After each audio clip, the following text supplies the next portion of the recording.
ఎన్నిసార్లు చదివినా మళ్ళీ మళ్ళీ చదవాలనిపించే కావ్యం రామాయణం.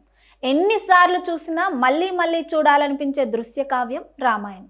వాల్మీకి మహర్షి రాసింది ఒకటే రామాయణం, కానీ ఆ రామాయణం ఆధారంగా చేసుకుని దాదాపు 300కు పైగా రామాయణాలను రచించారు.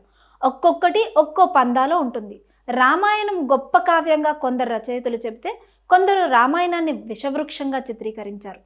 ఎవరు ఎన్ని చెప్పినా రామాయణానికి ఉన్న విలువ ఏమాత్రం మారదు.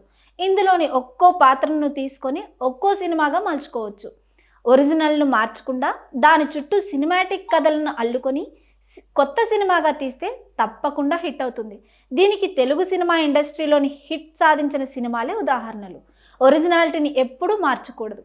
కానీ ప్రభాస్ ఆదిపురుష్ మూవీ ఒరిజినాలిటీని మార్చేందుకు ప్రయత్నించి భారీగా దెబ్బతింది. సినిమా కోణంలో మాత్రమే ఓం రావత్ ఆలోచించాడు. చేస్తున్న సినిమా రామాయణం, దాన్ని దృష్టిలో ఉంచుకొని తీసుంటే బాగుండేది. 3Dలో చేస్తున్నాం కాబట్టి ఎలా ఉన్నా పర్వాలేదులే అని అనుకోవడమే ఆ సినిమాకి పెద్ద మైనస్.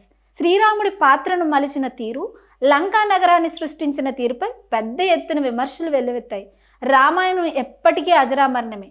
ఆదిపురుష్ ఫెయిల్ అయిన తర్వాత బాలీవుడ్ ఇండస్ట్రీ మరో ప్రయోగానికి సిద్ధమైంది.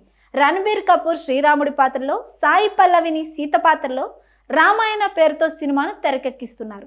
నితీష్ తివారీ దర్శకత్వంలో తెరకెక్కుతున్న ఈ సినిమా 2 భాగాలుగా విడుదల కాబోతుంది. వచ్చే ఏడాది దీపావళికి ఫస్ట్ పార్ట్, 2027 దీపావళికి రెండో పార్ట్ని రిలీజ్ చేయబోతున్నారు.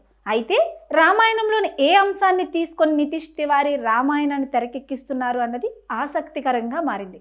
బాలీవుడ్ చేస్తున్న ఈ ప్రయోగం ఎంతవరకు సక్సెస్ అవుతుందో చూడాలి.